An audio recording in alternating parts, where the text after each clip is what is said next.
Di Asia lu bisa berbuat seenaknya, ah? Lu juara Piala Asia tapi gua rasa nggak ada satupun orang yang mengakui lu sebagai Raja Asia. In Qatar, so everyone will be excited to win the World Cup. Kota Asia ke Piala Dunia 2030 berubah gara-gara Qatar. FIFA langsung lakukan meeting darurat mendadak usai badai protes dari berbagai penjuru dunia. Kami akan kurangi dari 8+1 menjadi 6+1. Begitu kabar yang beredar dari internal FIFA. Netizen pun langsung bereaksi keras. Haduh, Qatar yang salah, semua negara Asia yang kena imbas.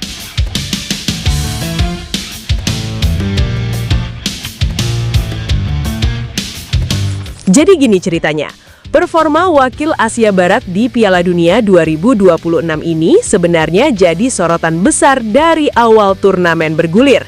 Arab Saudi dan Qatar yang sempat digadang-gadang bakal jadi kekuatan baru dari kawasan Timur Tengah, ternyata malah jadi bahan kecaman di hampir semua media besar dunia.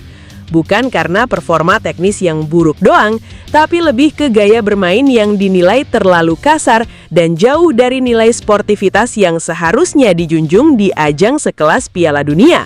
Banyak pengamat sepak bola internasional yang langsung nyebut kalau dua negara ini sebenarnya belum siap secara mental buat tampil di level tertinggi, dan justru menonjolkan sisi negatif yang bikin nama Asia ikut tercoreng di mata dunia.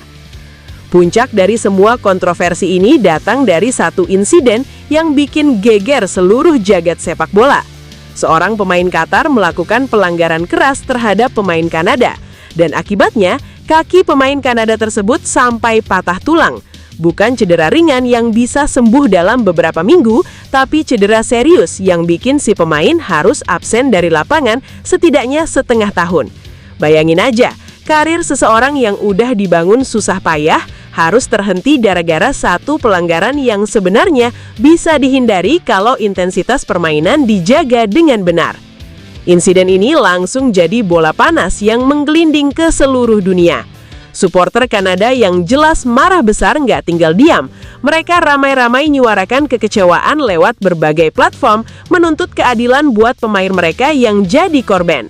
Gak cuma dari kalangan suporter, media-media besar Eropa dan Amerika juga ikut turun tangan ngasih sorotan tajam soal kejadian ini. Banyak headline berita internasional yang langsung ngangkat isu ini sebagai bukti kalau standar fair play di kawasan Asia, khususnya Timur Tengah, masih jauh dari yang diharapkan. Bahkan desakan itu udah masuk ke tahap yang lebih serius. Banyak pihak yang secara terang-terangan minta AFC buat melakukan evaluasi total terhadap negara-negara anggotanya yang berhasil lolos ke Piala Dunia, terutama buat edisi mendatang di tahun 2030. Akibat dari tekanan publik yang makin membesar, akhirnya pemain Qatar yang jadi pelaku pelanggaran itu kena sanksi resmi. Larangan bermain sebanyak 5 kali pertandingan plus denda yang nilainya cukup besar jadi konsekuensi yang harus diterima. Tapi ya, sanksi ini dianggap banyak pihak masih kurang sebanding dengan dampak yang dirasakan korban yang harus kehilangan setengah tahun masa aktifnya sebagai pemain profesional.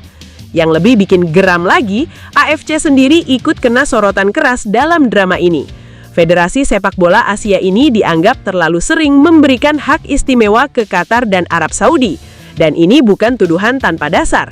Contoh paling nyata bisa kita lihat dari round 4 kualifikasi Piala Dunia kemarin, di mana seharusnya pertandingan digelar di tempat netral, tapi malah ujung-ujungnya digelar langsung di Qatar dan Saudi sendiri.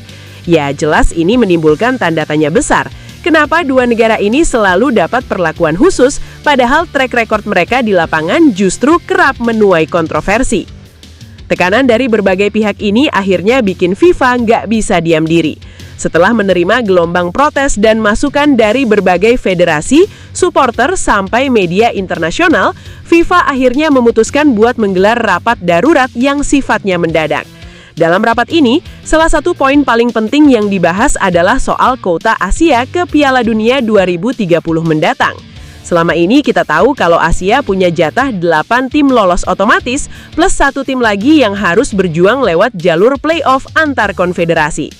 Tapi dengan situasi yang makin memanas ini, FIFA nampaknya udah mulai serius mempertimbangkan buat memangkas kuota tersebut.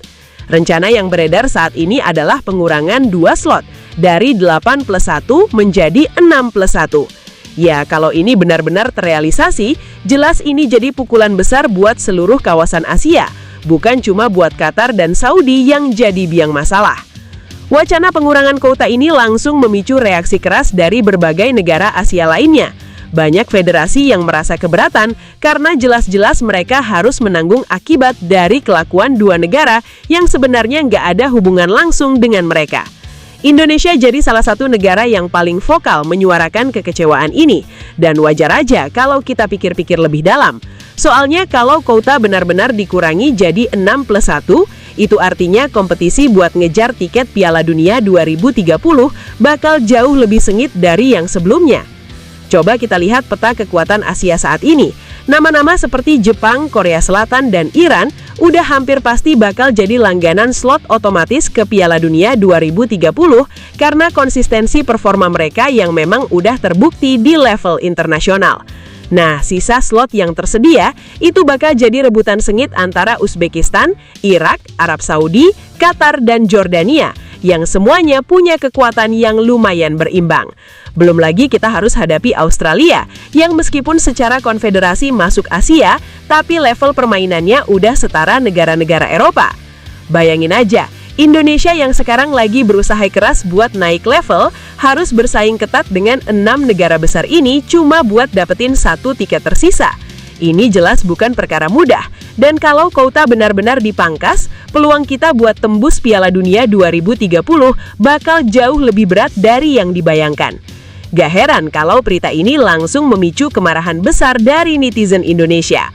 Banyak yang merasa kesal dan gak terima karena menurut mereka ini jelas-jelas bentuk ketidakadilan.